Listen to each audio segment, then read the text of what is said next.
Hello, everybody. Nate Maxon here with you, and it is now time for our new show here in the WrestleNet Radio Podcast Network. It is Pod on the Mountain. We've been talking about it for a long time. It is our show covering the beginning to end, pretty much, of Smoky Mountain Wrestling. Myself, Aaron, and Chad Austin discussing Smoky Mountain once a month, and it's going to be a good time. Now, what I can tell you is I have decided, for a myriad of reasons, not the least of which is it makes it less work for myself, is I'm not going to make a whole new podcast. I'm not going to make a whole new feed for Pod on the Mountain. I'm just going to make it and let it exist right here in the feed for the We Can't Wrestle podcast. The same feed we've used since 2017. So let's just leave it here. If you hear it, we recorded this before I made this decision, so ignore anything you hear about me saying go use another feed or look out for the Pod on the Mountain podcast. You don't have to worry about that because we're not going to do that. I'm just going to let it be here on the We Can't Wrestle podcast feed. If you're listening to this on the Reliving the Extreme feed right now, you will want to follow it on the We Can't Wrestle podcast feed. Is from now on where you're going to be finding the Pod on the Mountain show. So go ahead and look up the We Can't Wrestle podcast for that. That being said, all the rigmarole here, let's get into it. The debut episode of Pod on the Mountain. Enjoy, everybody.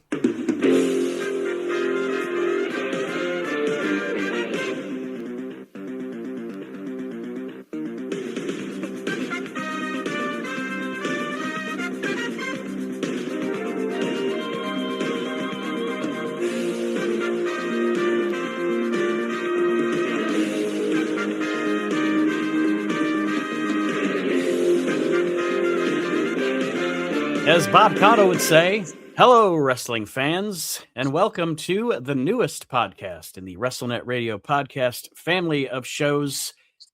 Our new once-a-month show covering the history, or covering, I guess, review, just like we did with Reliving the Extreme and ECW. We've decided to do a show about Smoky Mountain Wrestling. This is Pod on the Mountain. I am renowned guy that watches wrestling, Nate Maxon. So like that's my hit. That's my connection to the wrestling business as I watch it. My brother Aaron, of course, is here with me. Hello, everybody.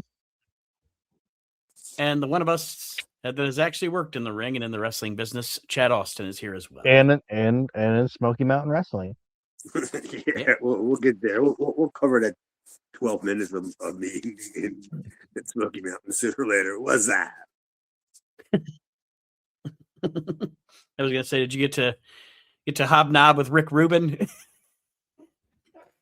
No, I didn't even get to hobnob with Ricky Morton or Rick and Nelson. I didn't get to hobnob. What are you talking about? But you share a Subway sandwich with Joe Kazana. Oh, he wasn't there. No, his days were already over.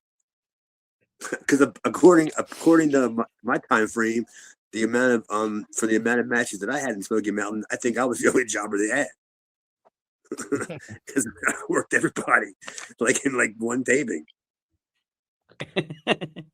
Real quick, one funny thing coming out of Reliving the Extreme, which we had to put a pause on because of the WWE and their clusterfuck of what they're doing with their fucking library, is it was funny because for I don't know, maybe 18 episodes we shit on Brian Lee. And then we get into this, it's like, well, we're gonna have 2 more years of Brian Lee, so that's fantastic. Well, at least we ain't doing Memphis when Tommy Dreamer invades. And then the other thing I had was I'm kind of excited about this because we're gonna watch an entire promotion and watching, because I got ahead of myself and watched 2 months. But I'm like watching this, it's like it's given me, and we're going to talk about it more obviously when we get into the shows. It's like it's giving me Cabrini feels. Yeah, I love the infancy of I love like the infancy of a promotion and then the death of it. You know what I Yeah, mean? Like yeah. the beginning and the end. I've always said The I'm a middle's sado. fun. Well, one I've thing, always said I'm a one thing wrestling masochist because I like to watch a promotion. that one thing that's funny that's funny about doing the shows, like if we cover a whole month, and like you normally wouldn't notice it if you're watching it as a regular fan, is when they taped a whole bunch of shows in the same building. Yeah, because I was like, oh, here we are, and then when Bob Caudle says he's at whatever building they're in, and then the next show they say it again, I'm like, oh. But then again, on in this month they only did 2 shows at a building because they switched buildings halfway through. yeah. And I went back just to look. I went back through into the PW Torch archives just to see. And these shows aired in February. That's what we're going to do, folks. We're going to cover a month at a time. So it's going to be a once a month show. We'll cover that entire month worth of shows. Because on some of these shows, honestly, like the first, you're going to get through a show pretty quick because you got, squash matches. But the shit, I forgot. Oh, I went back and looked, and these aired in February. They actually taped these in October and November of 91, and these air in February of 92. So just for history's sake, just for posterity. But what I also like about it is that we're recording it right now, which is early, but we're gonna we're debuting the show on February 1st, which is when Smoky Mountain debuted. So as long as we keep consistent with it, we're literally gonna review month by month the entire history of this. I'm glad you caught that, Aaron, because I caught it too. So yeah, I mean, let's just jump into it. The first episode of Smoky Mountain Wrestling, again, this is Pod on the Mountain. The first episode of Smoky Mountain Wrestling, February 1st, 1992. And I'll say this just in case there's anybody that didn't watch Smoky Mountain when it aired or hasn't watched all the shows. If you type Smoky Mountain Wrestling into YouTube search, there is a playlist right there that has everything. And those are the shows we're going to be using if you want to watch along with us. Like Chad said, we're at the Memorial Auditorium in Greenville, South Carolina. Bob Caudle is our host. I always liked Uncle Bob. Recently passed away at like 117 years old or something. Almost. He's close. And he was joined here on color commentary by another personality I've always really enjoyed in wrestling, Dutch Mantell. And they introduce us to Smoky Mountain. I love how they come on the air and they just act like it's just been going on. Dude, welcome to another edition of Smoky Mountain Championship Wrestling. That's why I texted you, Nate, and screenshotted it because I wanted to make sure that was the first show. Because I'm like, I thought I was missing something. Because I'm thinking like I would have thought it would have been like, hey, welcome wrestling fans. This is a brand new wrestling, thing. That's what I was expecting. And I'm like, oh shit, did I miss something? Nope, you didn't. First thought was, and Chad obviously knows more about like pay that wrestlers and performers get, or how much do you think Caudle cost Cornette? You think Caudle? I think it was. I actually think I know this.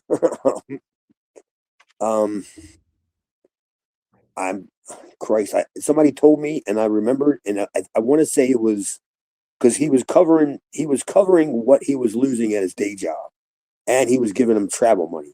So it was somewhere around, I think, $1,200 is what I think he was paying him like for a taping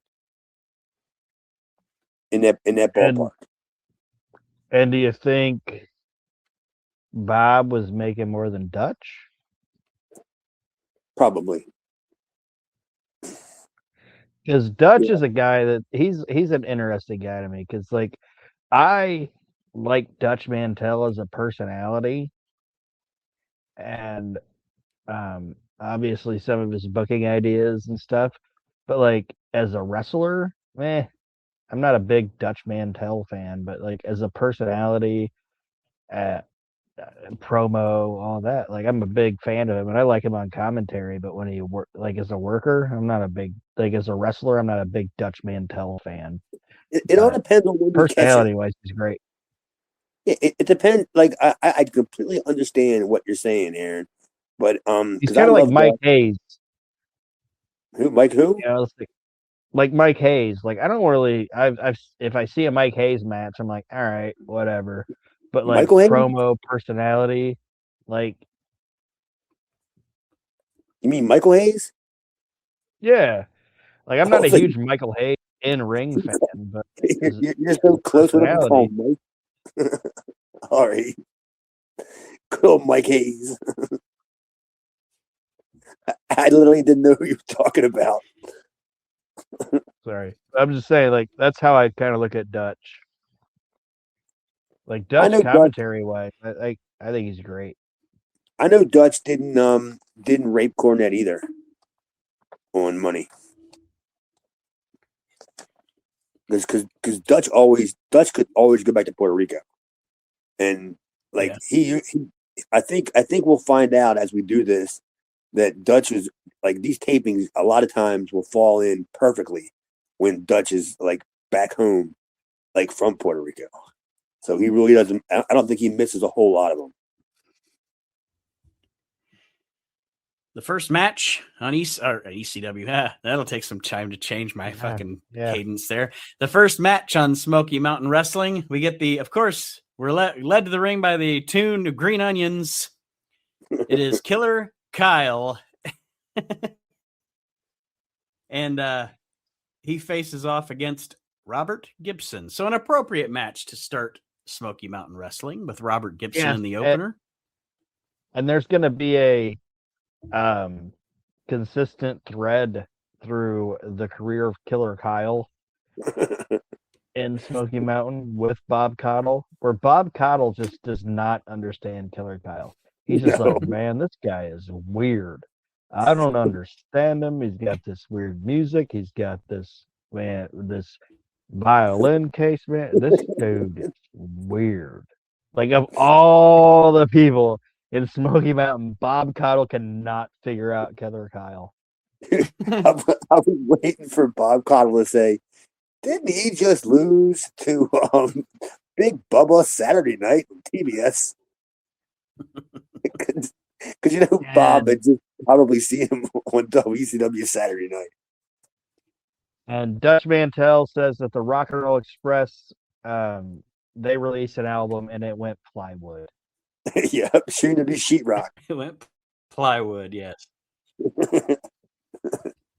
Well, look at it this way. What a great way! A great way to start the show where you're introducing what's going to be a local top guy as a heel versus an established babyface in that territory. I mean, it's a perfect way to start your show. I thought it was great. Yeah, they started the show with like I don't want to like spoil anything or whatever, but they're going Brian Lee's going to be the big baby face of their local shows or whatever, but they started it with like the hot or not hot, but like the biggest name they have on their show, Robert Gibson. You know, it's like, you know what I'm saying? Like Brian Lee's going to be the backbone of it for a minute, but they know that like Jimmy knew that Robert Gibson was the bigger name, but I might not have him forever, but we're going to. And I'm pretty sure timeline wise at this point, Ricky Morton's still in WCW. I think he's in jail. Yeah, WCW. I think he was in jail also. But I always love it, like when something like this happens, and like when they have a tag team like that, like Robert Gibson showing up without Ricky Morton for whatever reason. It just makes me think, like, what if like you have a hot new promotion in your first match, you had Bushwhacker Butch, just like in the singles match because Luke wasn't there for some other reason. Yeah. It's like I was gonna say you're missing. Killer Kyle versus Mo. Yeah, it always kind of throws me off when that shit happens because I was I hear rock and roll when I expect the Rock and Roll Express and I get Robert Gibson. That was one of the other quick things I wrote down here before we go into the finish of this deal is it's going to be refreshing watching this on YouTube and not WWE because we get the original music. It makes me happy. We get the original music. That's awesome. I like that too. I would have totally presented Killer Kyle in a different way though. I don't like the fact that he came to the ring basically just cold. Like I know it's the first show and they didn't have really much no build up or anything, but they should have just they could have even just started the show out with him and then have Dutch Mantell say that somebody's given Killer Kyle the word to go to the ring. And they could have been the boss. Because the crowd doesn't really know why the guy's carrying a violin case. He's late for a High School Musical or something. They don't get that. And neither does Bob Caudle. No. I think, Bob Caudle's totally confused. I think eventually, if I remember right, they're gonna kind of put them together. And I know Cornette probably wanted to keep himself kind of out of it at the start because he didn't want to burn it. Space be out there, his space be out there right away, and he's gonna wind up with the bodies. But I think Killer Kyle, I think would have been a better character if he would have been introduced with a manager, like a Jim Cornette. Well, I don't even think he needed an actual physical manager. He could have been a phone call, just or having the proverbial guy, the jabroni guy, just walk up to him and hand him an envelope, and then he peeks in the envelope or whatever, and then he goes to the ring. You know what I mean? He's getting the instructions to go do what his job is. But now they play some music and he just happens to go to the ring with his daughter's violin case. And then in this matchup, he not only does he just go out to the ring with no height, but he also loses to Robert Gibson. Robert Gibson, he gets him with a roll up out of the corner. And that's our first match in Smoky Mountain Wrestling. And then we go to a promo from the Fantastics. The not so Fantastics. Bobby and Jackie Fulton. And God.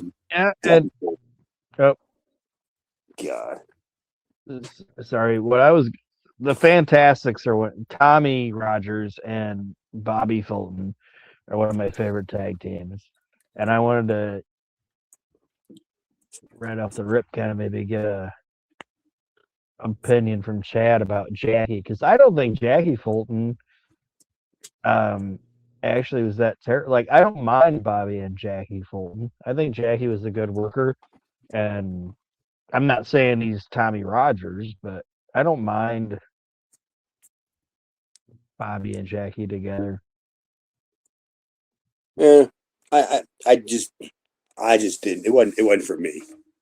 It looked like he was missing. He was just missing. He missing something to me. I'm just not used to that. Other guy not saying the Fantastics are Tommy Rogers wasn't the most charismatic guy in the world, but he was Shawn Michaels compared to Jackie Fulton, who just kind of stood there. Just stood there. Yeah. But they're Fantastics here. That's what we got. But Bobby Fulton later on in the show is going to be facing a man that seems to be in every time one of these promotions we watch starts up. Ivan Koloff's around. Later on in the show, it's going to be Bobby Fulton versus Ivan Koloff in the main event. I didn't even think about Uncle Ivan being a Cabrini. Yeah, Uncle Ivan was he was one of the founding fathers of ECW as well. Yeah. Well, it's a good thing we ain't going to do Maryland Championship Wrestling next then, because Uncle Ivan was there as well. Oh shit! He probably had Nikolai Volkov with him then. Oh yeah, he did. Oh yes, he did, sir. Bob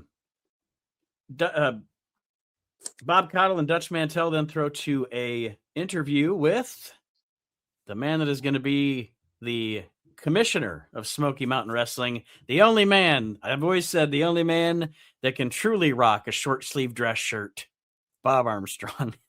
I hate short sleeve dress shirts, except if Bob Armstrong's wearing it.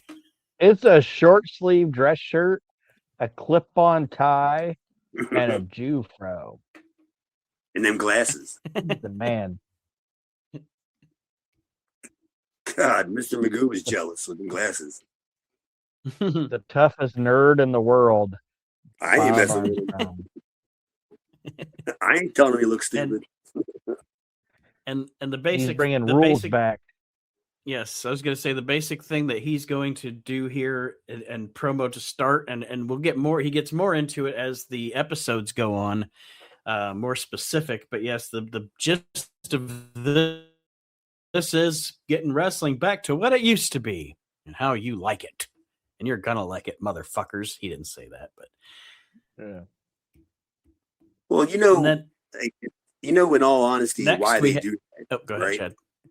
Like, why they do that? Why they always do that stipulation where they start to do all them special rules and stuff like that again. Like why they do it. The real reason, isn't it because of like creativity. Yeah, that's what I was going to say. It's a way to from the jump in a promotion, you set those strict rules so that later on yes, exactly. So you can say, well, these two guys have such a heated rivalry, we're gonna let them come off the top rope, or we're gonna let them pile drive each other to fucking concrete. It's a pile drive each other on the concrete match. But yeah, it's rules are made to be broken, especially in pro wrestling. It just reminds me of when Bill Watts came in and he pulled that same shit with the no off the top rope, and yet you had Brian Pillman versus Jushin Liger like trying to steal shows all around the country. I mean, you picked the wrong time for that rule, you know what I'm saying? But I understand why they're doing it. I'm just like, I hate when they do that. I get why they do it.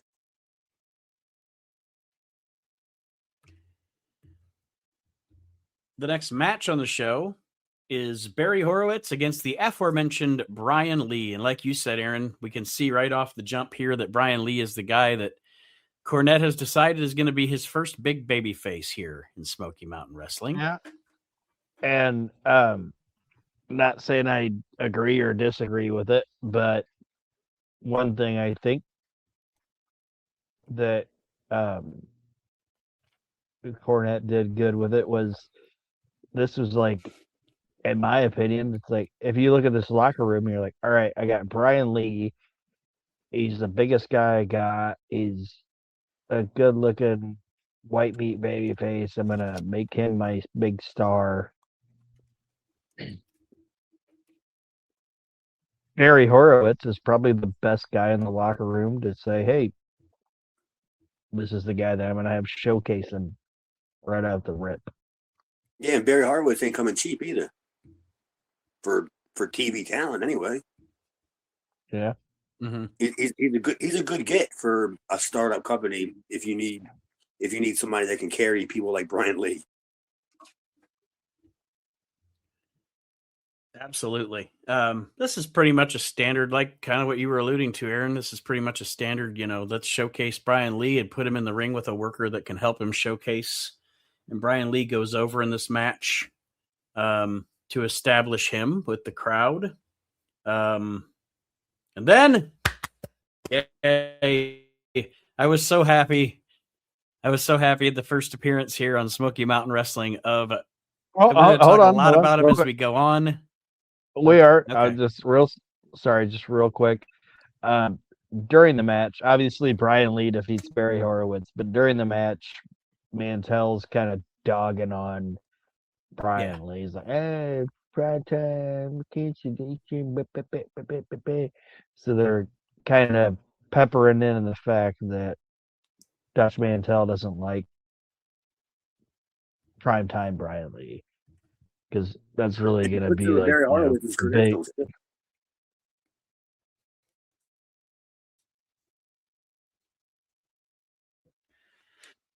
But yeah, up next it's Ron Wright in the wheelchair, and I wrote down here in ECW, our running gag about Tommy Dreamer was he was put upon Tommy, and it was not entertaining. Ron Wright is the complete opposite. Ron Wright is put upon Ron, and he is very put upon Ron is the best. Right now, I'm and I've got I, later on in the show, I've got some other notes, but yeah, right now I'm just gonna say because it's gonna stack on the amount of shit that's wrong with him. But just right at the start, he needs a new hip and a knee. Just right now. But eventually it's gonna be like everything. And it's flu season's coming up. Like eventually he's gonna be like that fucking red-nosed dude in Operation that's got like a wishbone, neck bone, all this shit. But right now it's just he just needs a new hip and a knee. And he needs the chair and to the get Medicare around. and the Medicare won't pay for it, so he's got to find him some wrestlers to manage to make some money to get a new hip. Wrestlers to manage. I need a new hip. I ain't never done nothing bad to nobody. I'm Everybody just knows. down here trying to do my best. I'm a stand-up guy. Even though I can't stand up, I'm the most stand-up guy in the world. I got nothing against nobody. See, the best part about Ron Wright is he's been doing that for so long that anybody that knows Ron Wright, that's seen him for 40 years prior to this, he's been doing the same shtick. Like, and it's like he's one of them kind of guys that you almost think he can never turn babyface, but he has to turn babyface. He's also like one of the greatest heels that nobody knows about. Well, I was about to say me being a guy from Ohio, and having been a kid and a teenager in the 90s, and then when I first really got to watch Smoky Mountain Wrestling, and then I got, then the advent of YouTube and everything, one of the first things I did when I started exploring shit I'd never seen was go back because I'd never seen, other than Smoky Mountain, I'd never seen Ron Wright's actual career. So I was so excited to go back and be able to watch because, you can find some Knoxville stuff and all that back on YouTube, and being able to go back and watch him when he was actually a wrestler. And what about when he brings out the Nazi flag? Dude, Ron Wright's the best, man. He's so great. Like, he's just so great. Like his he like where I'm at in East Tennessee, like where they're at and where their home target is, he's their Bruno. Like legitimately, like he is the king around here. Right? It's Ron Wright, Ron and Don Wright in East Tennessee. This whole area, he is the man. It's just hilarious to me. We're gonna obviously talk a lot more about him as we go through these shows. But like I said, right now it's just a hip and a knee. Next match, Joe Kazana. Yeah, the Golden Boy. Joe Kazana. He's up next, and he's gonna face that little chipmunk-looking Tim Horner. Chipmunk and a meatball. White Lightning coming out to Thunder Rolls. Fucking jabroni, just a jobber. Come on, I don't even want to spend too much time talking about Tim Horner. Well, we will talk a little bit more about him later when he starts opening his cocksucker. But he beats Joe Kazana here with a roll up. Natural bridge. Hearing anything on that real quick? Natural bridge. Oh yes, I'm sorry, Natural Bridge. I wrote down a roll up, but you're right. It was the Natural Bridge. The only thing I have is I'm not trying to. I'm not trying to rush. I just don't want to spend too much time on the squash matches, or we'll have a 4-hour show. Well, no, the only I'm just trying to like preface the point of the fact that this is the first show of a company, and they're trying to establish like their people, and they mentioned like 6 times that Tim Hortons from Morristown, and they're trying to get him over as the local baby face. Like we have our top star, Robert Gibson, who's a main event wrestler. Brian Lee, he's our big baby face, and then our local guy is Tim Horner. So they're here's our through these first 3 matches, these are our 3 guys.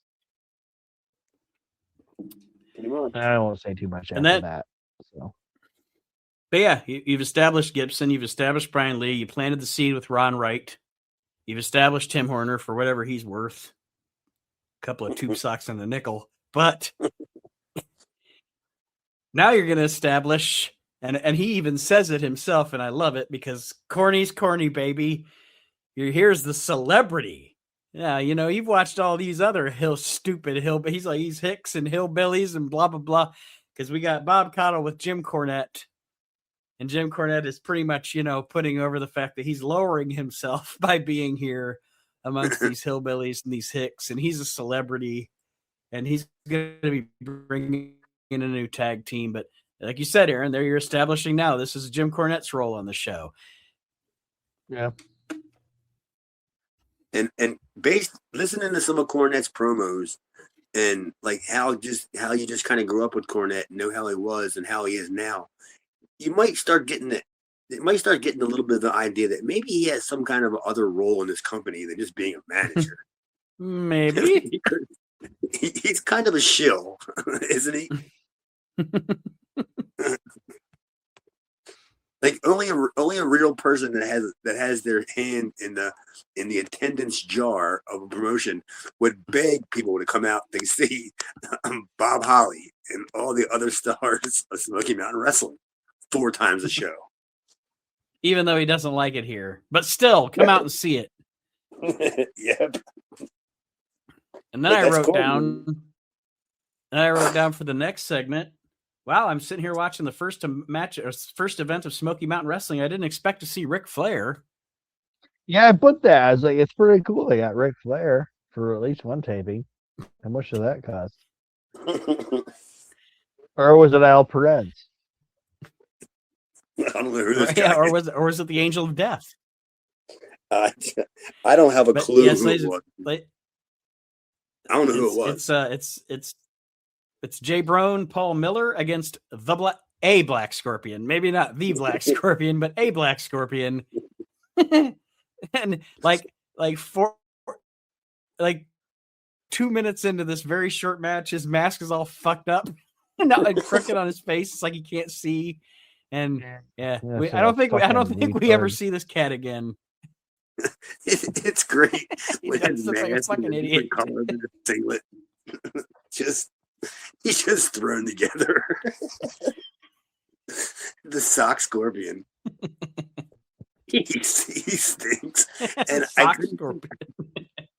couldn't figure out who he was. And I'm thinking, not only can I not figure out who he is, why put a mask on him if nobody knows who he is? Like, even without the mask, he could be the Black Scorpion. He was kind of stocky. Could have been Tim Horner. Could have been Joey Maggs. No, he was more of a Mike. No, he was like a little smaller than like a Mike Thor guy. Like he was kind of big, but not too big and not in too great a shape. He had big small. He was big small. Yeah, and he had like the basics in like pro wrestling. And the whole time I'm thinking, why are they putting the mask on him? Nobody would know who he was without the mask. You could still call him the Black Scorpion. Nobody would know who he was. It's probably Tiger Jackson. Who? Tiger Jackson. He's a little bigger than Tiger Jackson. The Dick Scorpion. Yeah, maybe it was Chris Candido. No. No. For the life of me, I spent the next 10 minutes while Smoky Mountain was on just trying to figure out why. What's the point of this? Putting the guy mask on a guy that we couldn't tell who he was if he didn't have a mask on. And then Paul Miller beats him. Yes. Maybe that's why they put a mask on him, because the guy wouldn't do a job as himself to Paul Miller. That explains it to me, because it legitimately happened to me in ECW, so I can totally get that. But it was mind-boggling. The only people that would know who that guy was his parents. I mean, they put a mask on him. Oh, that's gonna kill Paul me. Miller beats the Black Scorpion, and I think that's the last we're ever going to see of that guy. Both of them. And then we get into more, and this is more where it's a little more prevalent, obviously, with Dutch Mantell and Brian Lee, because Bob Caudle does an interview with Brian Lee.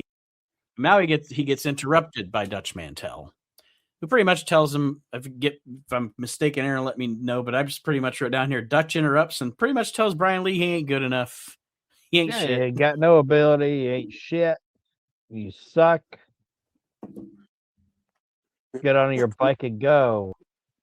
And Brian Lee then puts down Dutch Mantell and leaves. So they've established that the big feud so far out of this taping is Mantell and Lee. Yeah, because we still don't have belts yet. So the only thing we have to build on so far is feuds. Mm-hmm. The Black Scorpion, I'm still laughing about that motherfucker. Damn, it sucks. I mean, he was the NWA champion. Jesus. I bet you they either sold tickets or they were part of the boosters or worked at the school or something. That's the only reason why that match was on there. Paul Miller's somewhere standing in line at a Burger King, and he just hears, "Paul, you remember February 1992." Paul Miller isn't standing in line at Burger King. No. Paul Miller is working at Burger King. And the Black Scorpion is wearing the headset at the drive-thru, and that's where he hears the Paul Miller. Oh, for Pete's sake. Well, the main event of this first episode of Smoky Mountain Wrestling is Ivan Koloff versus Bobby Fulton of the Fantastics.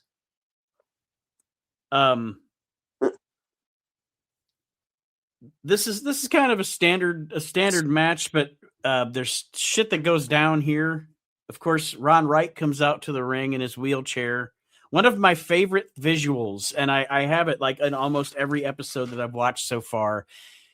I don't know, somebody in the production team or Cornette or somebody knows that it is hilarious to have off in the distance Ron Wright wheeling back out of the arena after he does some shit.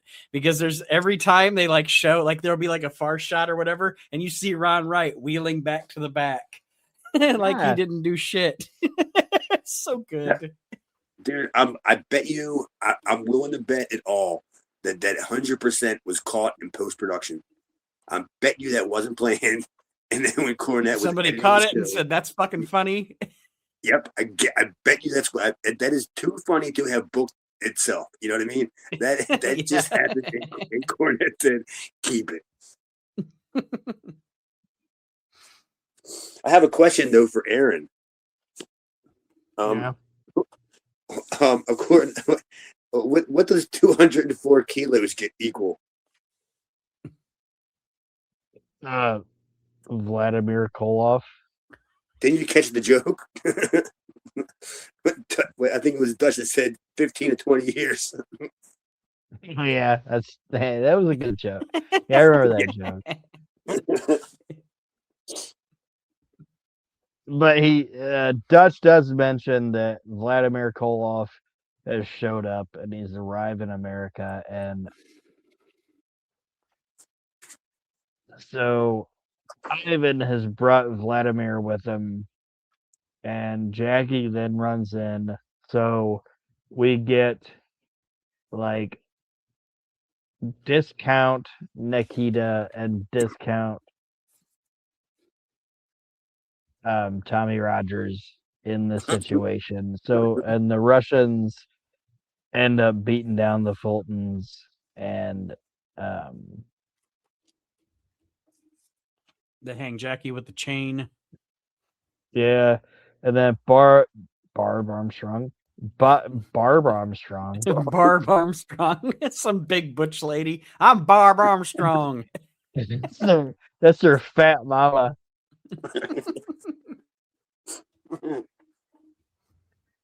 She's the bitch that dropped Pee Wee Herman off. She's the one that dropped Pee Wee Herman off at the fucking truck stop. Large Marge sent you. Yeah, she looks like Large Marge. But Bob Armstrong hypes. Next week we're gonna get the Koloffs versus the Fultons, and Ivan Koloff has been fined $500. Killed him. Just like 170,000 Krugers, and he doesn't know what he's gonna do. Hey, just be glad that they did it.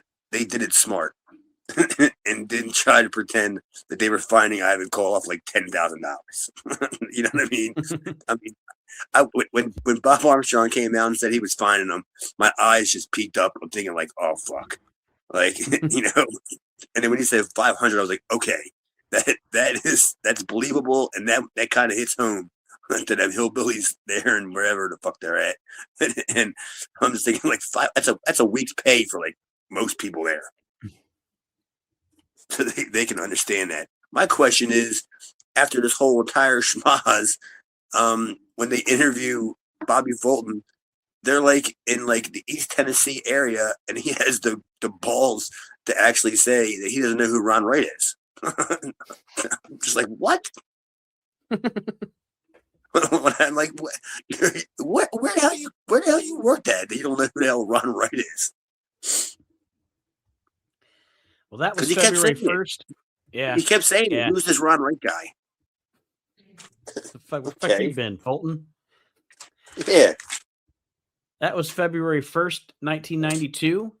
Second episode, Smoky Mountain Wrestling, February 8th, 1992. Our hosts for this one are Bob Cottle and Jim Cornette. And the opening match for February 8th is Tim Fry versus... Nope, it's not a Thurman. It's not a Sparky. It's not a Hardcore. It's a Hollywood. Bob Holly. Bob Holly. Coming up to fame. Yeah. The music guy accidentally mixed up his music with Rip Rogers. Because I could have definitely seen Bob Holly coming out to Everybody's Working for the Weekend. Because that's about the only time he ever wrestled before coming there. But yeah, that's just a quick squash to start off the show. Hollywood Bob Holly. We'll get into more of him later. He's going to start doing some promos and such. Yeah.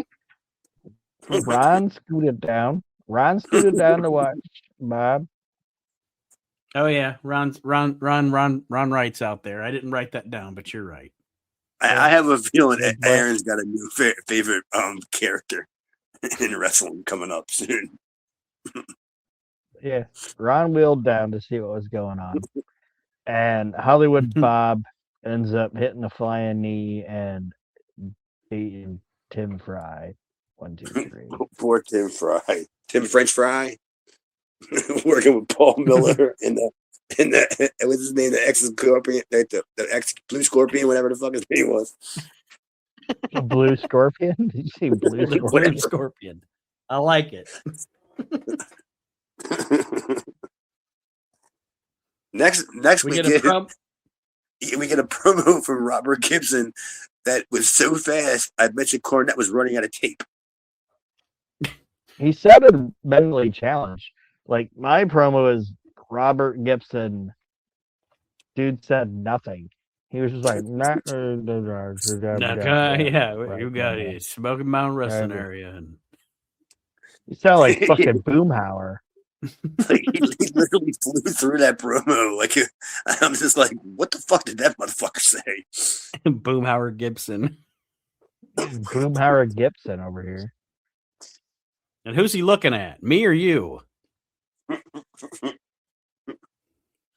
Meanwhile, everybody's checking out his hoop. Like I said, that's why his eyes are crossed, because all his blood going to his dick. He has any fucking brain working. Well, I mean, you can't be. Not everybody can be perfect. I mean, everybody's got to have some defect.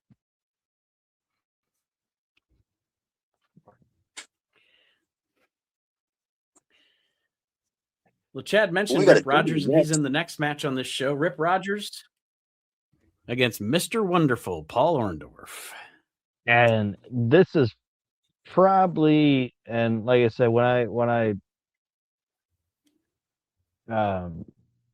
talk about these shows and whatever, like I'm a wrestling fan, and I can say whatever I want to say about work rate and this, that, and everything.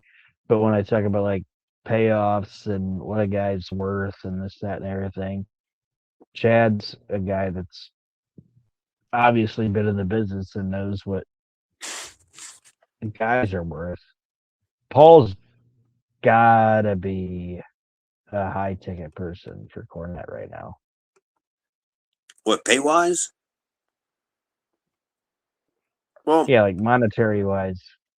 I'm telling you, you would be surprised like how much these guys were willing to work for Cornette.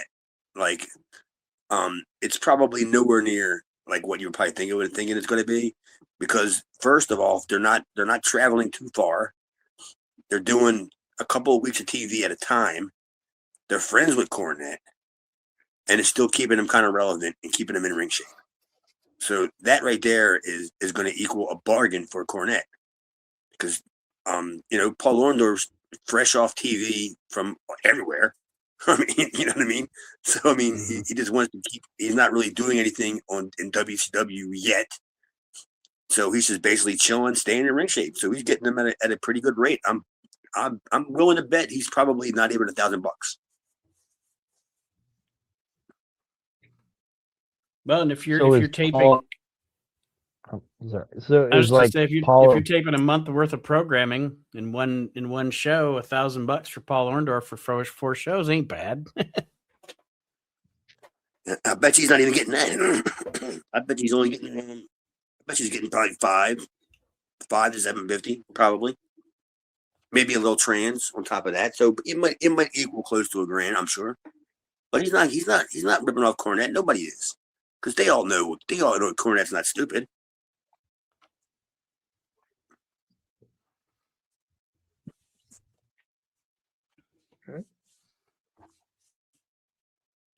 That should have been that. That Paul should be a Orndorff good does match. defeat Rip Rogers here. Yeah, that I was expecting a little more out of that match, honestly, but it was still pretty good. And why is Rip Rogers a jobber still? Yeah, right. Because he's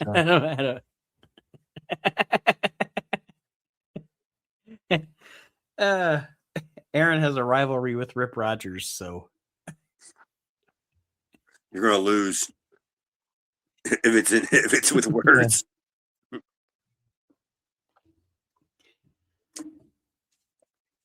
Then Bob Cottle interviews Danny Davis, Nightmare Danny Davis, and he's talking about how Smoky Mountain Wrestling is coming to your town.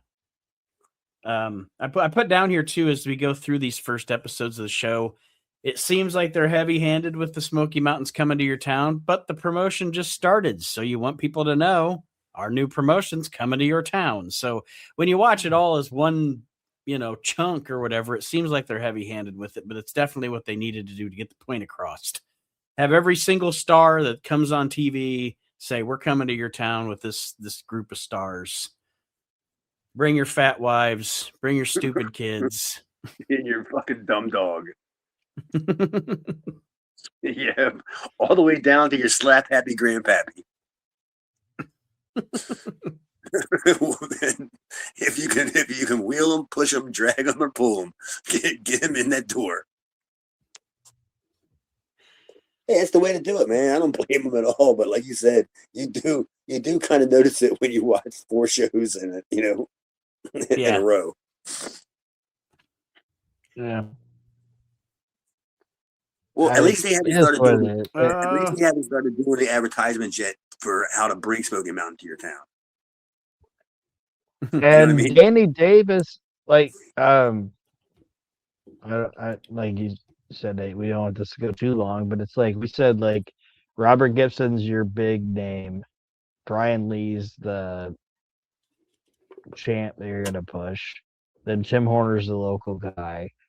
Danny Davis is the guy that's going to be at the fucking gas station handing out tickets. Yeah. Well, I was going to use a better professional wrestling term for it and call him the way underneath guy, but Aaron, you're pretty much right. Yeah, he's your underneath baby face, and Aaron, you got him pumping gas before he works. Oh, I got your gas. Oh, you want to take it to the wrestling show? All right, there you go. Could you see? You go into the Circle K or whatever it is, and you hand the cashier $20 on pump 8. He's got a star on his face. Yeah, it's Danny fucking Davis with his stupid haircut. God damn. Poor Danny Davis. The only reason why he misses some of the tapings is because he couldn't get somebody to cover his shift. The next match on the show, he missed the bus, and he was like, "Slow down, I got little legs. I got little legs." Damn, what did Danny Davis do to us? The next match on the show is Scott Armstrong against Dutch Mantell. I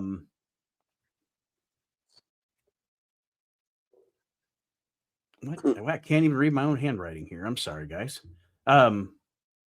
This match, of course, the purpose of this match is to get Mantell over as a son of a bitch. Because I don't know if he calls it Shoe Baby, but he's got Shoe Baby with him. He's got his whip.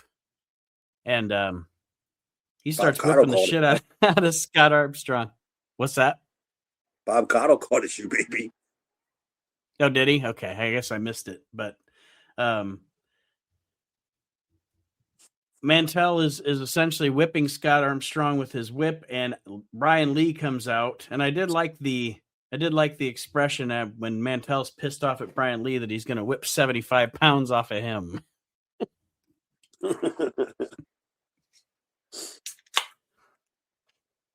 Yeah, and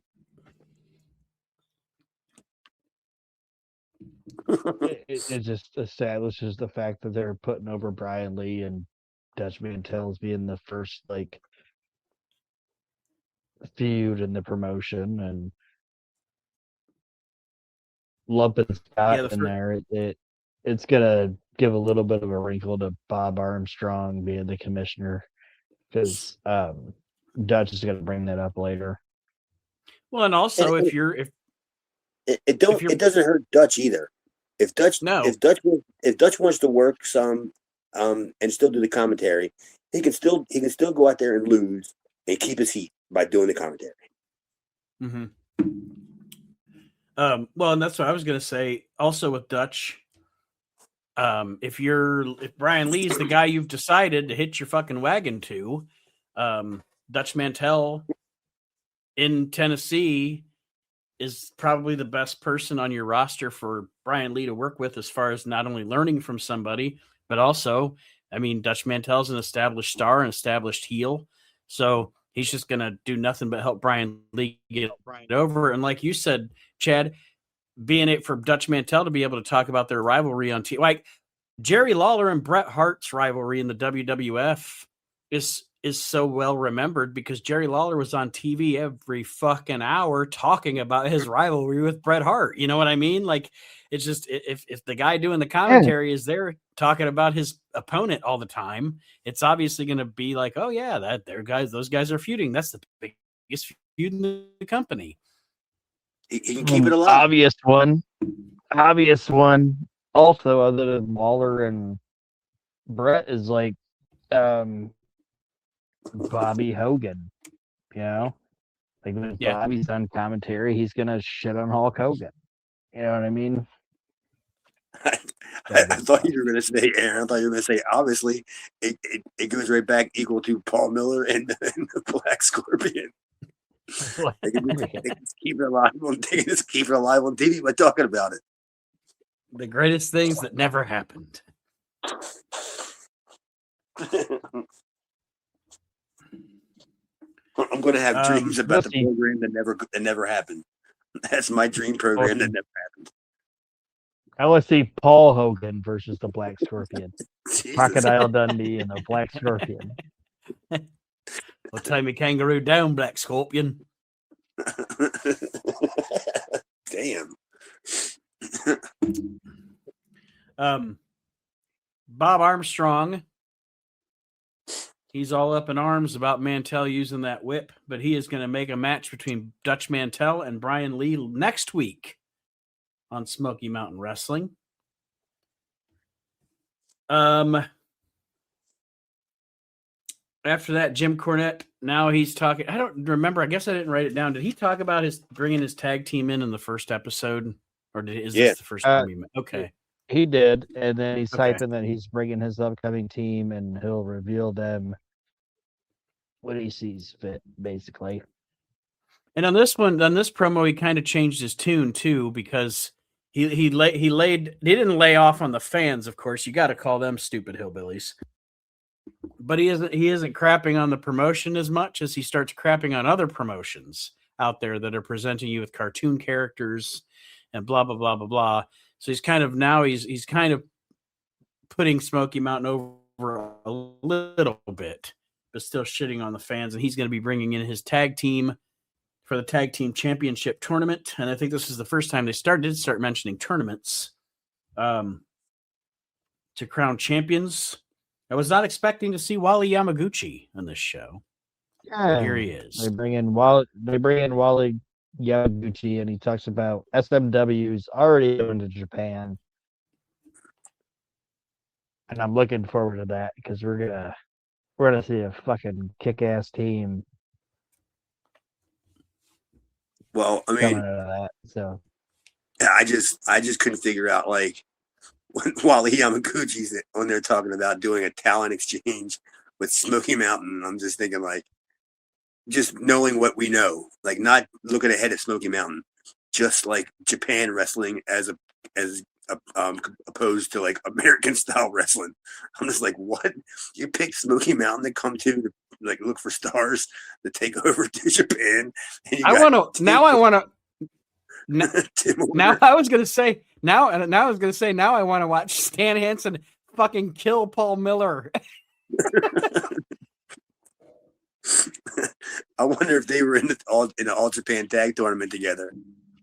Ricky Choshu versus the Black Scorpion.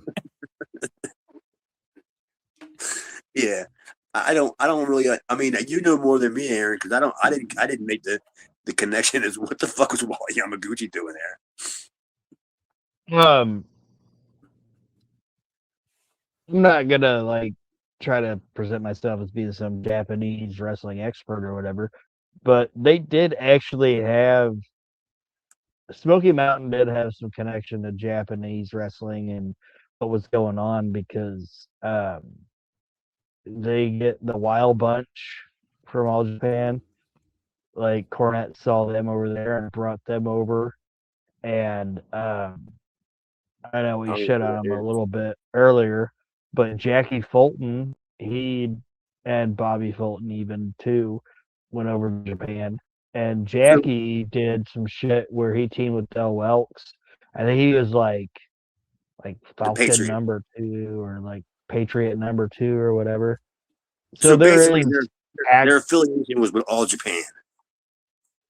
Yeah. All right, I can get that now because I didn't really put too much thought into it because I thought it would have been a wing because of what happens later on. But yeah, I didn't. I was just like, what the fuck? What Japanese company's taking Paul Miller? I mean, who are they coming over here? And Bob Armstrong's not going back. Yeah, they didn't take Paul Miller. They took the wild. They had the Wild Bunch, and they had Jackie and Bobby, and I'm trying to. There was somebody else that I can't remember in my head, but yeah, there was actual connection to Smoky Mountain, Japan. Yeah, speaking of Jackie, it always pissed me off when I watch like any All Japan tag match and I see a tag team match and Stan Hansen's partner is Jackie Fulton. I'm thinking, fuck, he should have been on the other side of the ring, like taking the lariat, like not, you know what I mean, not on the winning team.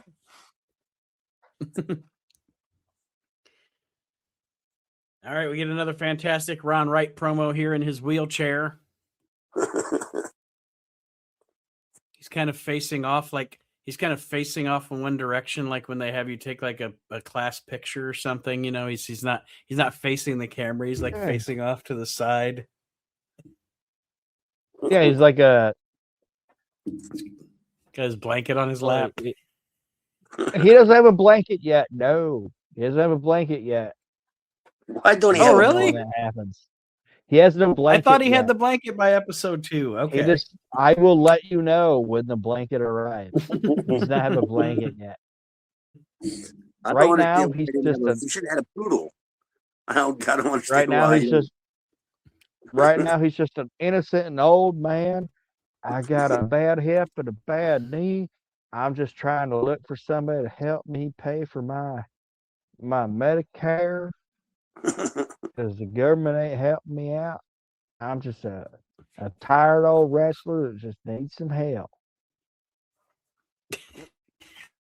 I ain't trying to be nothing. I'm just trying to find my charge, man. I can't figure out if you're doing Ron Wright or the upcoming Terry Gordy.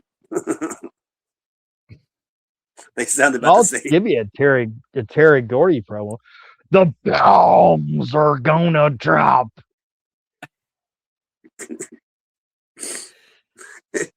It's a good thing. It's a good thing Terry Gordy is from East Tennessee because all that motherfucker seems to remember is mountains. That's the only thing that came out of his mouth in that promo was he was in Freeburg Mountain, Space Mountains. Now he's in Smoky Mountains, and you can see him looking around like, I don't know what the fuck's going on. But the main event of this show is the Koloffs versus the Fultons. They start off right away with a brawl, and the match ends with the winners, the Fultons, when Jackie hits a crossbody on Ivan for the 1, 2, 3. And that's what that is. Yes. What a way for that show to end, too. Not too much to write home about there. Bob Caudle interviews Jim Cornette. Cornette talks about having to go to these redneck towns. Then, like Aaron and Chad just mentioned, the Terry Gordy promo. But mine was the cherry on the sundae. Tim Horner. I would say Tim Horner. My writing here is interview with Tim Horner. Mountains. What the fuck is he talking about? With his stupid fat chipmunk face. I like red crayons. They taste like strawberries. The only thing I wrote was oof. Tim Horner's still alive? Unfortunately. Yeah. Nobody's told him, but yeah, he's still alive. Like a lot of when I watch some of this stuff, it's so bad. And then I start thinking of like Aaron. And I'm like, I hope he catches the same shit that I catch. And then I just start laughing. And then like my whole attention, like I miss pretty much like what they're saying. Like as I'm watching it, I'm trying to like write stuff down. So all I got out of that was Tim Horner, oof. Because I don't know what the fuck that pretty much shit was. Tim Horner's. Every wrestler. If Tim Horner isn't autistic, he's mildly retarded. He's both. He's retistic. God. He's all tarded. Let's go. Yeah, he's a dope. That was February 8th. February 15th, 1992. Jim Cornette and Bob Caudle. Buildings. Jim Cornette and Bob Caudle are our host. Jim Caudle is our host. In the first match, East High School in Morristown, Tennessee. Yes, the hometown of all tarded. This is where Tim Horner did not graduate from.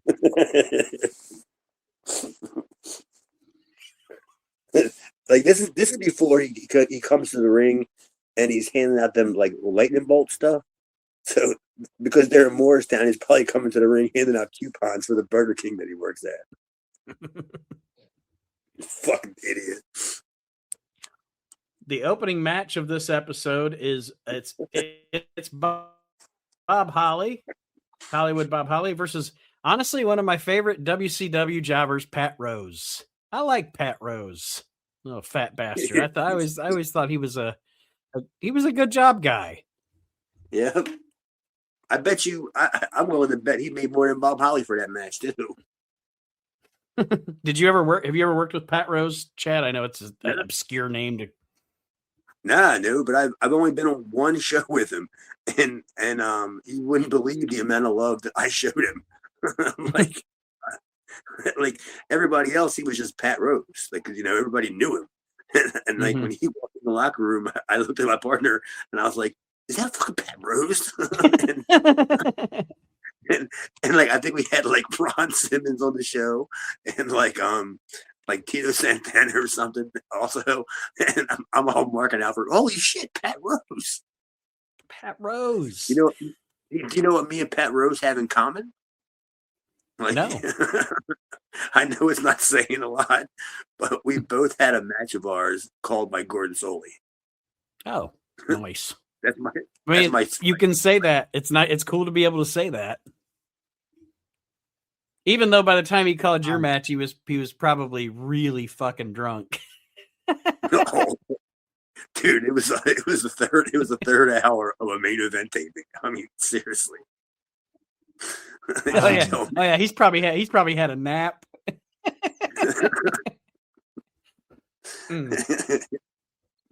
Chad, could I ask you this question? What's that?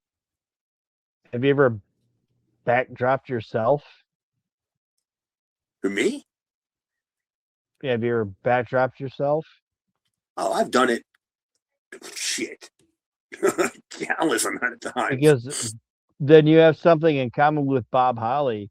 Because if you remember watching this match, Bob Holly basically backdropped himself because he tried to run into Pat Rose, and Pat Rose fucked it all up, and Hollywood Bob backdropped himself in this match, and then he ends up fucking up Pat Rose a little bit after it because he's mad, and then he hits the flying knee drop, and Hollywood Bob Holly wins the match. Dude, I bet you that's one of them deals where Bob Holly went to Pat Rose and told him he wanted to call the match.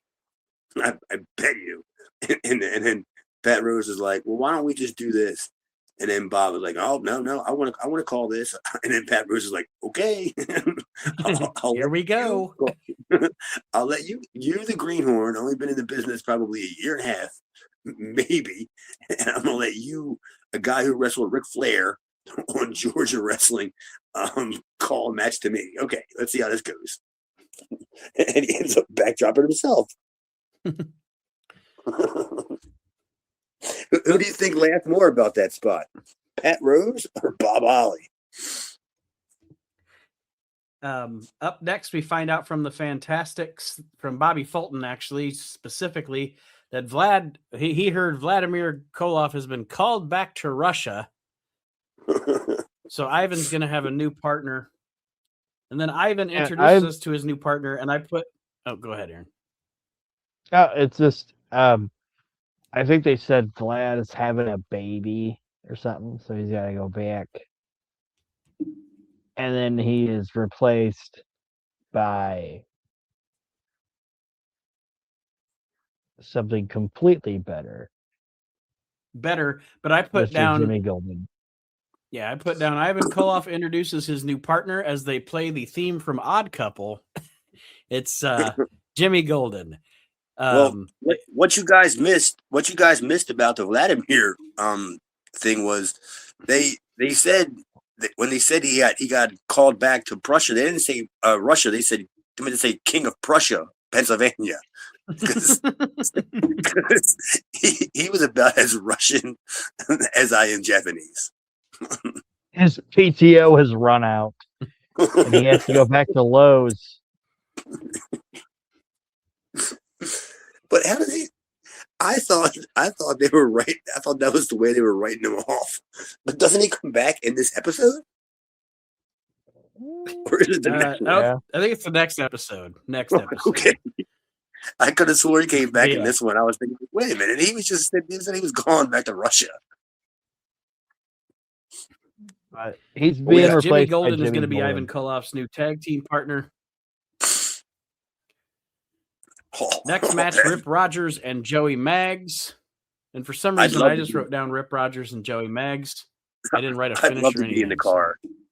If I could have been I could be in the car with Jimmy Golden and Ivan Koloff. Oh, that's a car ride that I want to be with, because it was snowing in the summertime in Smoky Mountain. During the jumping Joey, who never jumped Mag's match versus the Hustler Rip Rogers hits a double axe handle to the floor on Mag's, and that's the big high spot in the match. And Rogers ends up hitting a fisherman suplex on Joey Maggs and pinning him. Out of all the things to say about this match, the only take I got from it is they had the audacity to try to tell me that Joey Maggs just got back from a successful tour of Japan. That is blasphemy, in my opinion. He's never even toured Little Italy, much less been to Japan. Where the fuck? What bullshit ass B-show company outside of Tokyo, Japan is running a mini independent show and is bringing in Jumping Joey Maggs? Joey Maggs! Yes. And then I'm purposely going to go to Kurokian Hall. When I go to Japan, I'm purposely going to go to Kurokian Hall, and I'm going to scour every single inch of that wall. And I'm not leaving Japan until I find Joey Maggs' name on that wall. I'm willing to bet everything I own, which ain't much nowadays, but everything I own that Joey Maggs' name is not on that wall. Well, if he wrote it standing up, look at the baseboard. Damn. That's probably where it's at. I'm taller than Joey Maggs. All right, enough of Joey Maggs. But the next match is Robert Gibson, and I don't know, I can't remember who we were talking about with their stupid masks, but it's Robert Gibson versus the Mighty Yankee, and his mask looked fucking ridiculous. I actually have my note here says the Mighty Yankee looks cheap as fuck. Oh, he was cheap as fuck. Yes, he was. It probably was the Black Scorpion. This is also the match where and I'll post the video clip of it. The highlight of this match is Robert Gibson running out to his song, looking like he's singing his theme song. He's like, "Well," and it looks like he's singing "Rock and Roll is King." But this fucking match sucks. The Mighty Yankee looks like a fucking moron, and I just Robert wanted Gibson wins with a bulldog. who is making up these names? They have to be like some sort of like it's got to be some kind of fun for whoever's coming up with these guys' names. The Mighty, of course, he's the Mighty Yankee, and he's got to be wearing a mask. I mean, he's got to be cheap. It's just so pitiful that it's hilarious. I'm glad we all Yankee. saw. I'm glad we all saw the Mighty Yankee look like a used condom because Dude, it was bad. He was so sad. Like he didn't have any physical attributes of a pro wrestler. I mean, he didn't have a tan. He didn't look like he even knows a guy named Jim. He just had a pair of tights and a mask. The Mighty Yankee. Fuck. God. He's gonna be on the list the next time we do the PWI top 500 jobbers. The Mighty Yankee. Dutch Mantell then asks Ron Wright if he will escort him to the ring. Because if he would escort him to the ring for his match with Brian Lee, Dutch would be willing to help Ron Wright find some talent to manage here in Smoky Mountain Wrestling. And Ron Wright says, well, man, but Medicare won't pay for my implant. And, I need the work. So, yeah, I'll oblige you. I'll oblige you, Dutch. But, he's still putting up airs that he's an upstanding man. Like Aaron said, he's sitting down, but he's an upstanding man. Is that Ron Wright? I'm He's just upstanding, put but I upon. can't stand. I'm just a hair. I'm put upon Ron. Ron Wright's my hero. Oh. As we go through, I got Smoky my Mountain chisel. As we go through Smoky Mountain Wrestling, I can already tell, and well, we know none of us are. You're not going to hear any ill words here on this show about Ron Wright because he's a fucking star. But yeah, he's going to escort. I didn't even know Aaron even knew about the chisel. I got my chisel. Yeah, it's coming. It's not coming up on this, but it's a thing. Oh, he doesn't use it on Smoky Mountain? He might. I tried to not get too far ahead. I don't know if he brings the chisel out, but we might find out. I just love that when Ron Wright was used to wrestle, that was his blade.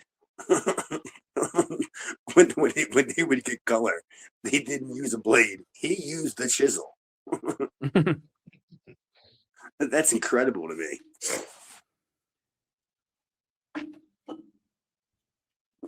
The Mighty Yankee. Tim Horner goes over Barry Horowitz with a bridge.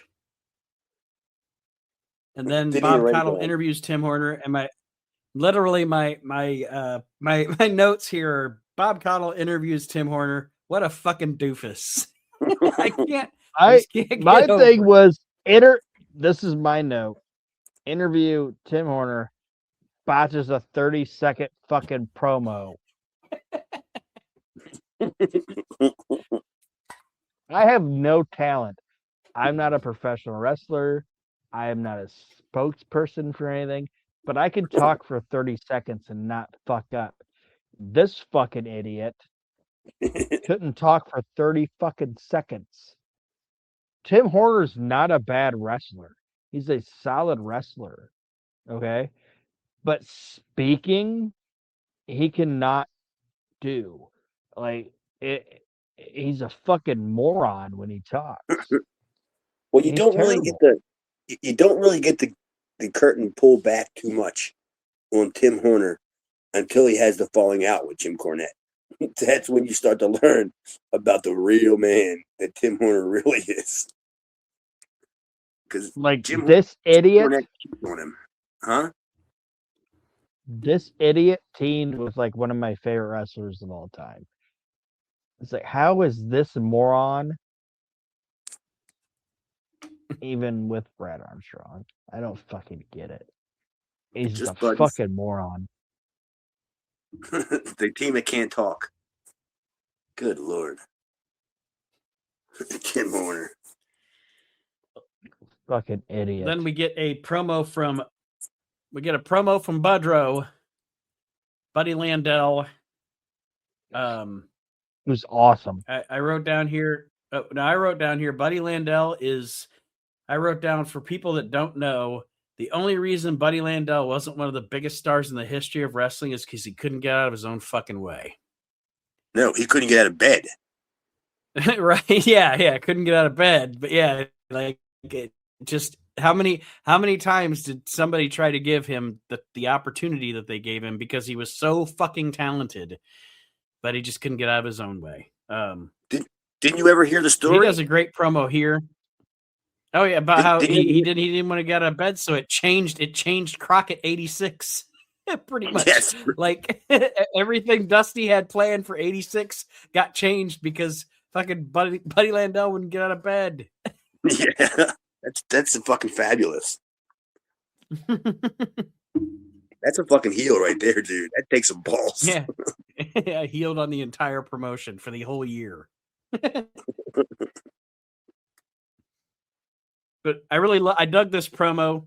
Aaron said Tim Horner can fuck up a 30-second promo. Landell does about a 2.5-minute promo here about essentially his gist is I can be myself here in Smoky Mountain Wrestling.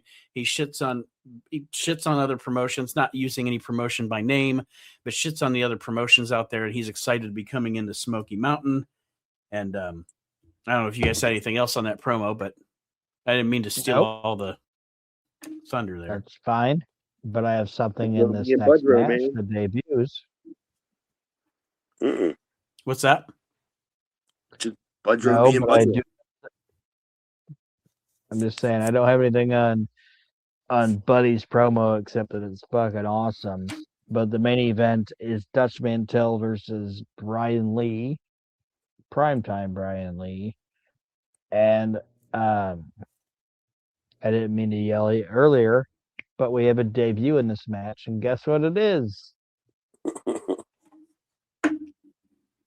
It's Ron Wright's blanket. He now has a blanket. Yay!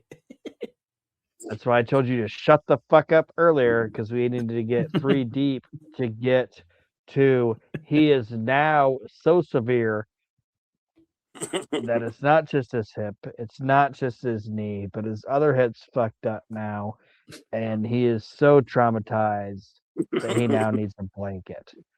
And even on commentary, I wrote down here, even on commentary during this match, to help put over Ron Wright, Cornette is really laying it on thick about Ron Wright's injuries and how severe it is and everything too. Cornette's in on the joke, and he's doing a great job too, helping out. Dude, yeah. How great would it have been if when Ron Wright has the blanket and he's going to like ringside and you see this like humongous extension cord because it's heated. Like you have like 4 black guys just plugging extension cords in that are running all the way down the aisle to the back because it's a heated pad for Ron Wright's osteoporosis and plantar fasciitis. He really starts falling apart here, doesn't he?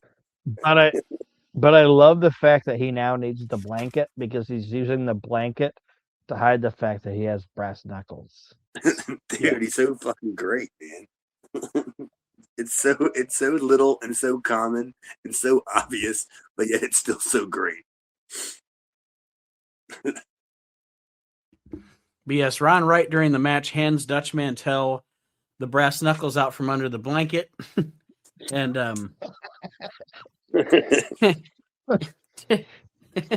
so creative. Brian Lee, however, detects the knucks, and then he gets them from Mantell, hits Mantell with the brass knuckles. The referee sees the knuckles on Brian Lee and disqualifies Brian Lee. Oh, this is where I wrote down classic image, Ron Wright rolling to the back after he causes all this chaos. Yeah. See him off in the distance. And he took his knucks out of his blanket. He exposed his nuts.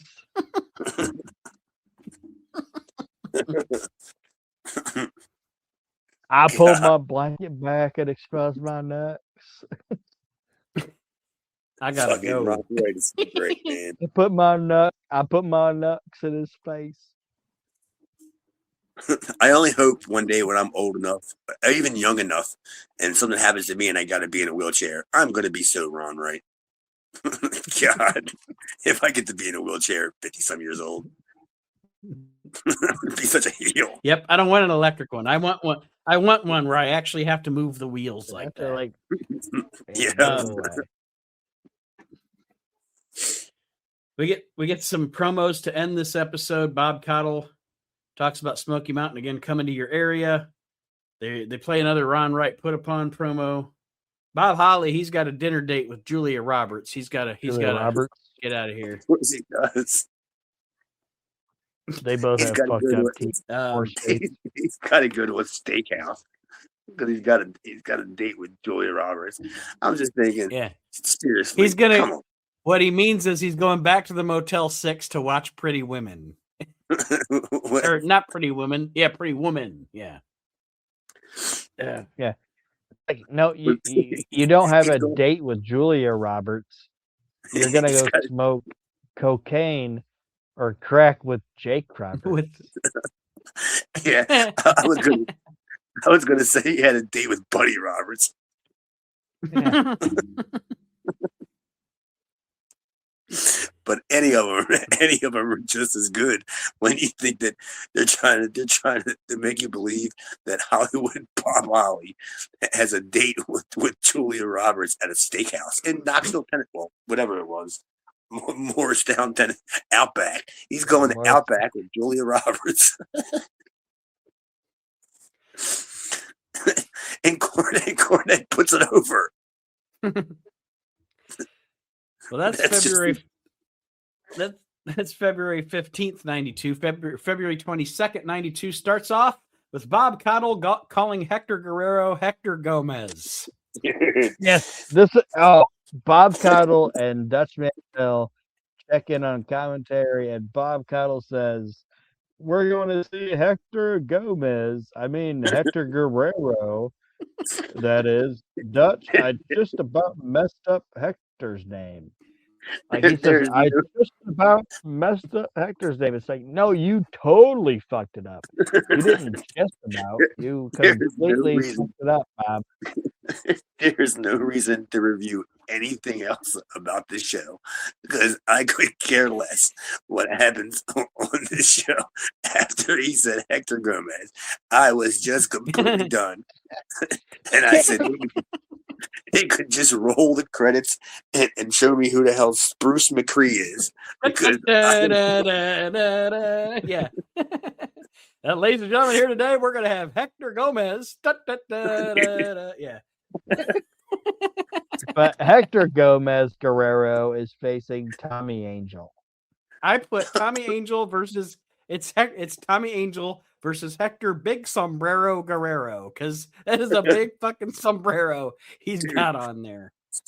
I will never call anyone in the Guerrero family Guerrero anymore. Never. They will always, it's Eddie Gomez for me from now on. It's Armando Gomez from now on. Mondo Gomez. It's fucking Mondo Gomez. Vicky Gomez. Vicky Gomez. Chavo Gomez. Dude, I'm a big skateboarder, and one of my favorite skateboarders, Tommy Guerrero. Not anymore. He's Tommy Gomez.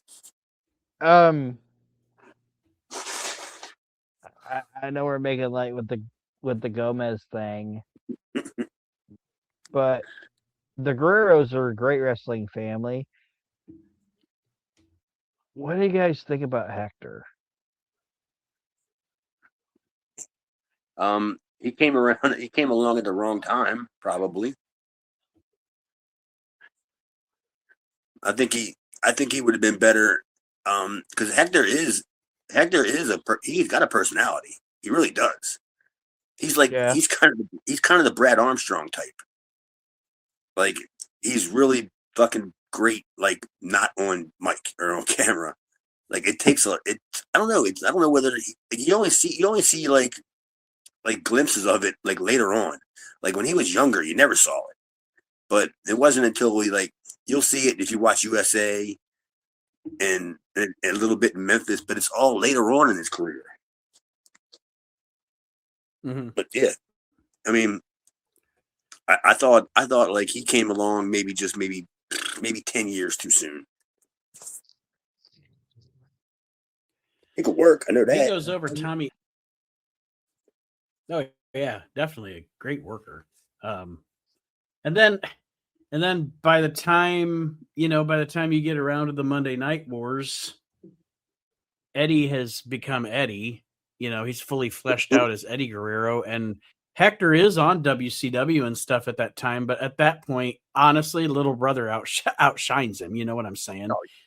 Literally by that point, Hector could have been Hector Gomez, and nobody would have missed it. Yes. We got Eddie Guerrero and his stepbrother Hector Gomez. Yeah, at least he got dressed like a big ass turkey and danced with fucking Gene Okerlund. I don't know. Well, real quick, just talking about Hector when I was asking you guys about that, when comparing them to like a wrestling family, I think Hector's kind of like the Steve Armstrong of the Guerreros, where I think he's a guy that doesn't get talked about enough, where he kind of had all of it, I think he had a little bit of all of it, or like that's what maybe I'm saying. Like he had, like, he's the underrated guy of the entire group, and I'm a huge Brad Armstrong fan, but like Steve, I think was like the best Armstrong because he had every little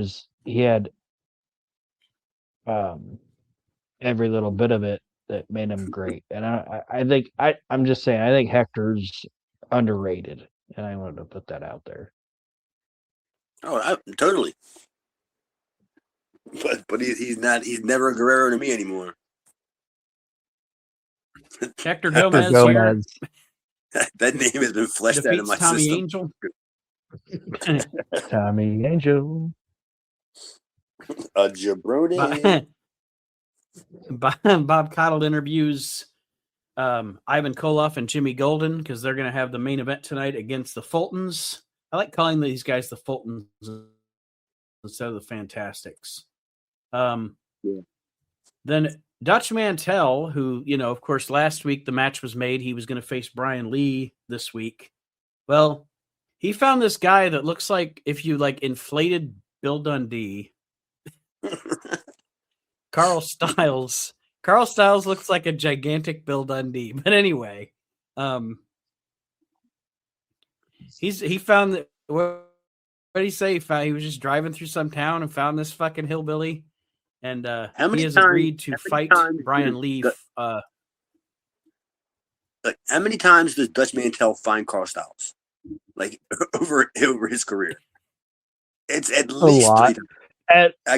At least 3 that I know of. What I'm looking forward to is the fact that coming up, and I don't want to talk too much about what's gonna go on later on, because like I said, I get a little ahead of our. It's so funny the fact that Dutch Mantell has found this somewhat mentally challenged person. Somewhat my ass. Yeah. Dude, Dutch Mantell was the poor victim of a rib that, when they had the stipulation of if you lose a match, you got to be somebody's valet for 30 days.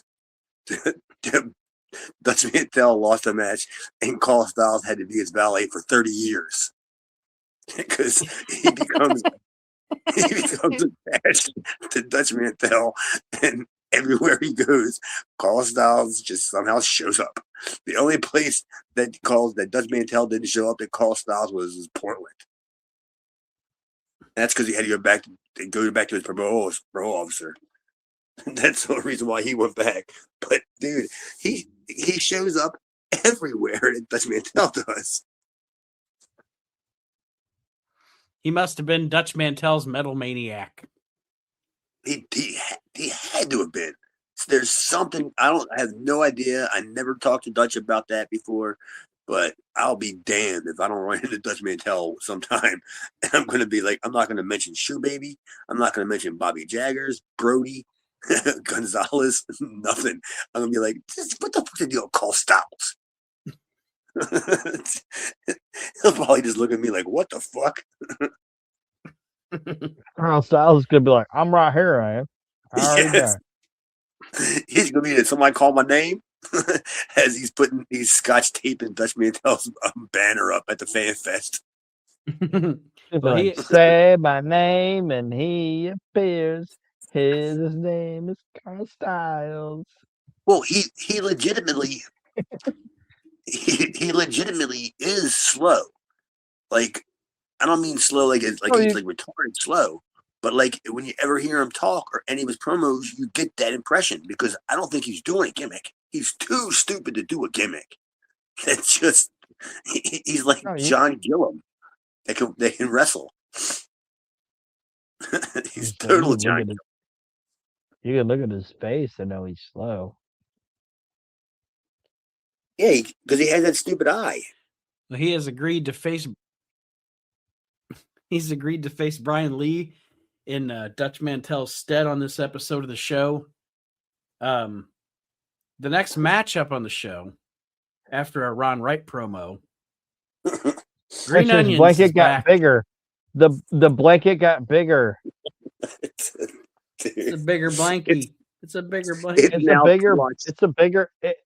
Earlier, it was kind of like a blankie, but now it is like a full-on blanket. Yeah. Earlier, it was kind of like the one they cover your legs up with if you're at the hospital, like that little 2x2. It was like a hand. It was like a hand towel. It wasn't a blankie. It was a hanky. Yeah. Now he's got a full-fledged comforter on his fucking. Yeah, he's got a whole blanket going on. Well, he's going to observe this next matchup between Killer Kyle and Ricky Nelson. Didn't Ricky Nelson die in a plane crash with the Big Bopper? No, but he did have a garden party.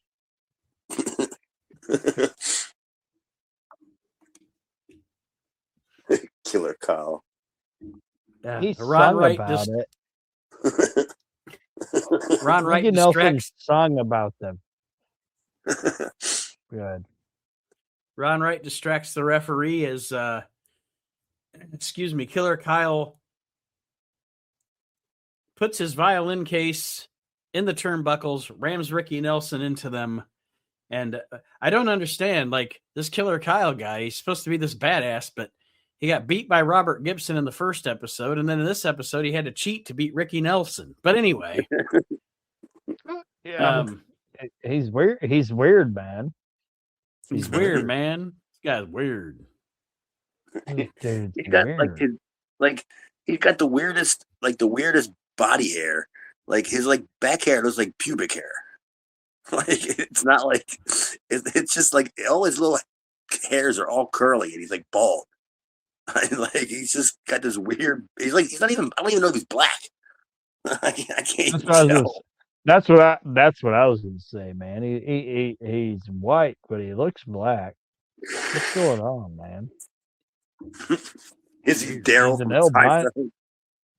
He's an albino black man. Dude's just weird, man. Yeah. Then in one of the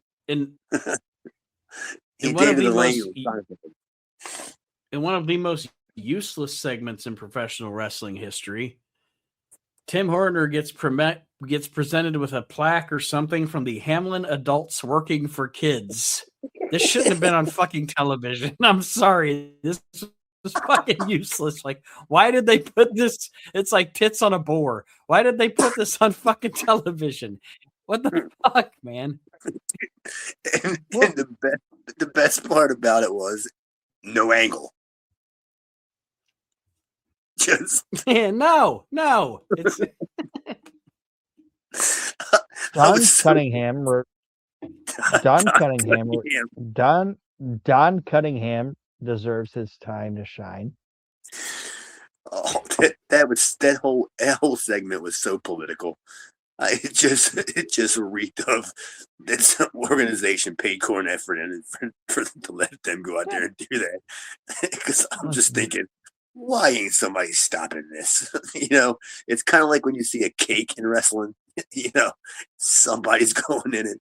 When you see a fucking piece of garbage like Don Cunningham out there, you just have to think. Don Cunningham.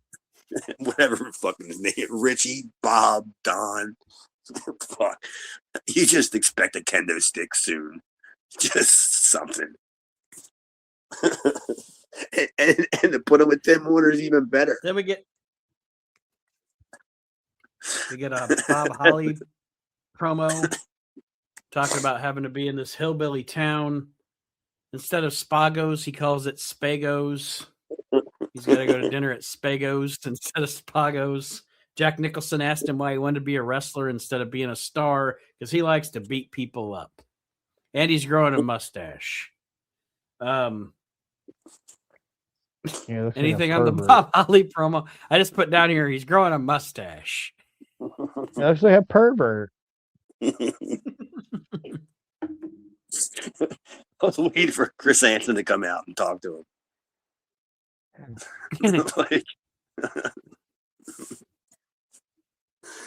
Oh my god. The next match is Brian Lee versus Brad Anderson. Who is he? Ole's or Jeans? Ole's good. Okay. I was just making sure. In other words, he never heard anything good about himself growing up.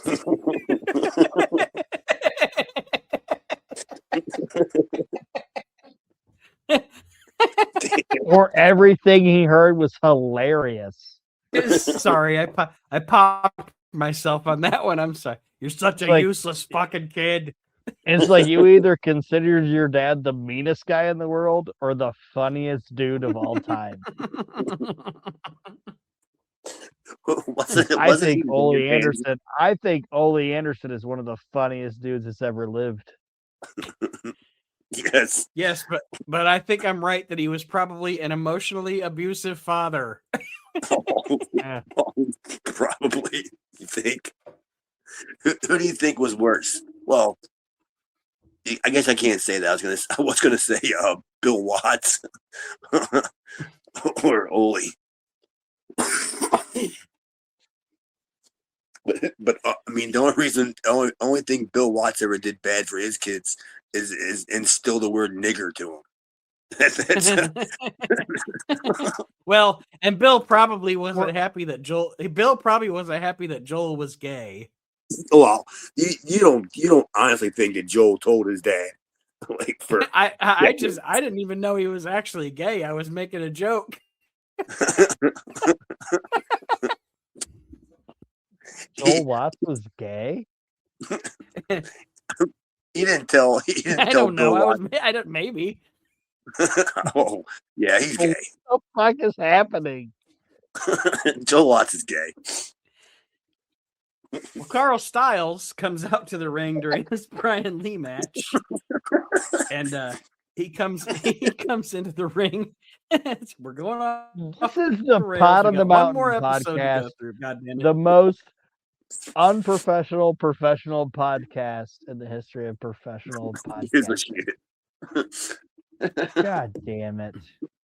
Would you tell your father, if your father was Ole Anderson, that you were gay? Nope. I would continue to be Zan Panzer and live with it.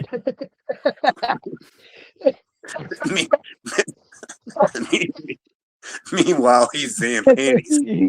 You fucking Zan Panzer.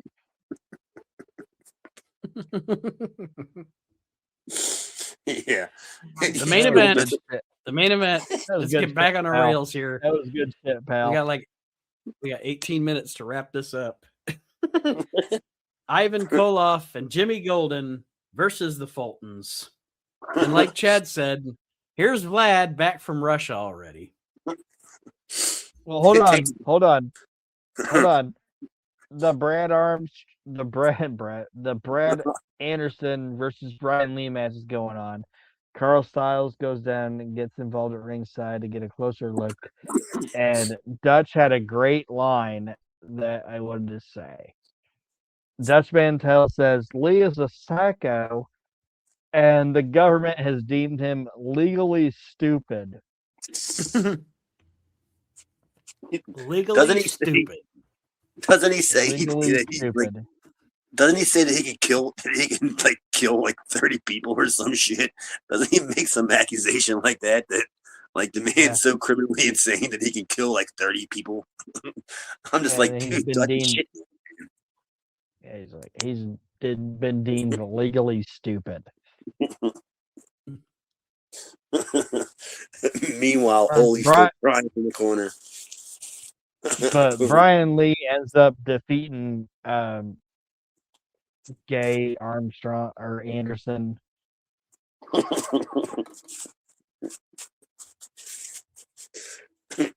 And then we move into our main event, which is he's as much as Zan Panzer to me as Hector is Gomez. He'll never be Brad Anderson anymore. Then we move into our TV main event, which is Ivan Koloff and Jimmy Golden versus the Fultons. Uncle Ivan ends up getting busted open during the match. And then, like you said, Nate, Vladimir ends up showing back up, and he gets involved. He hits Jackie Fulton from behind, allowing Jimmy Golden and Ivan Koloff to get the win. And then there's a series of interviews with Ron Wright, Bob Holly, and Jim Cornette. And then it breaks down into... Oh, go ahead, sorry. No, I was just going to say, those are actually like repeat interviews too, so we didn't really have to dig into those. Well, I will say this. Just so people don't think we're skipping over them. Let me ask you about this. Do you think, because I don't remember, and I went to Smoky Mountain shows like as a fan before I even really worked there. I don't remember if you could hear like the interviews like piped into the arena. I don't remember that, because I would think that it was only in hour number 3, wasn't it? That it would have been this show that they said Vladimir was in Russia. So during this TV taping where he was in Russia, he comes back for show number 4. Yeah, I bet they didn't even air that. Yeah, that crowd probably didn't even know what the deal was with that, to be honest with you. Unless they had the announcer say something, like the ring announcer say, Vladimir has had to leave the building to go to Russia, and then it turned out that they were just full of shit, you know. Yeah, because I was just wondering, even if them dumb idiots in whatever Morristown, Tennessee, would have put it together. Like, he's supposed to be a Russian. Look. But after all of that, we get a brawl that breaks out between the Fultons, the Koloffs, and Jimmy Golden, and Tim Horner gets involved as well. And like I was saying, where this first show had a lot of Cabrini type vibes to me, and even with this ending brawl, it's like you even had that at the end of those early ECW shows. You know, it's like where all the guys that we talked about earlier came out and just had a nonsense brawl just to end the show. Oh, the Larry Winters and Tony Stetsons of the Smoky Mountains. Yeah. The Blue Machine or whatever it was. And they brought him back out. Bat Miller. That's the end of Smoky Mountain February. Well, I still want to know who the hell Spruce McKee is. Or Spruce McCree. Do you think that's made up or is that legitimate? What do you think that is? Do you know who he is? I He's don't think so. He's the director. Because like his name pops up like Virgil Reynolds does, like rocket shows. And I'm thinking, is that Cornette's like gimmick name like in production? He's Lee Fitting. Huh? He's Lee Fitting. Yes, you think he is? He's the Lee Fitting of Smoky Mountain. Because I caught it like at least I know I caught it twice at least, and I'm thinking like, boom, it's like prominent. It's like they're going off the air and it says director Spruce McCree. And I'm just thinking, I wonder if that's just Cornette's fucking gimmick name. Or would it have been maybe somebody that didn't want to be associated? Well, not even associated, but maybe somebody that worked for Vince or WCW that maybe was involved with Cornette and didn't want to know they were. Yeah, or like a Kevin Sullivan or a. Well, honestly, it really could have been a guy or a Jim Ross. Maybe Jim Ross. It really could have been a guy named Spruce McCree. I just didn't like it. We are talking about Tennessee. Yeah, crazy names there. Maybe it just pissed me off. That's what it was. There's really a guy named Spruce McCree, and the name just made me mad. Well, I hope everybody has enjoyed this first episode of Pod on the Mountain. I've enjoyed doing it as much as I hope everybody's enjoyed listening to it. Like I said, we're going to continue going just like Aaron said, hopefully we'll just, and I think it'll be easier. It'll be much easier to keep on track, I guess you'd say, with doing a monthly show instead of a weekly show. Cause sometimes life happens and the weekly show falls behind, but I think just committing to once a month doing this for a couple of hours is definitely doable. And I enjoyed it. I think we're going to have fun with this promotion, maybe even more fun than ECW because I like DCW, but I think I like Smoky Mountain better. So we'll have more funny stuff to talk about. But we'll also have more probably better the kind of angles we like and things like that, Because ECW is to be taken like seriously, and there's just so much about Smoky Mountain that you cannot take serious. Like when you look at the time frame and the people that it's serving, you know what I mean? It's just a whole different ball game. So it's gonna be more our speed, and we want to have fun while we're doing it because we got to take ECW seriously. And this clearly, when we got the Black Scorpion and Paul Miller and this kind of garbage, that we get like the shenanigans, the Ron Wrights. I mean, as great as Ron Wright is as a heel, he's just so great as a heel. He's hilarious, and that's the kind of stuff that I'm actually looking forward to the most. And we got our own Tommy Dreamer. We got Tommy Dreamer and Tim Horner.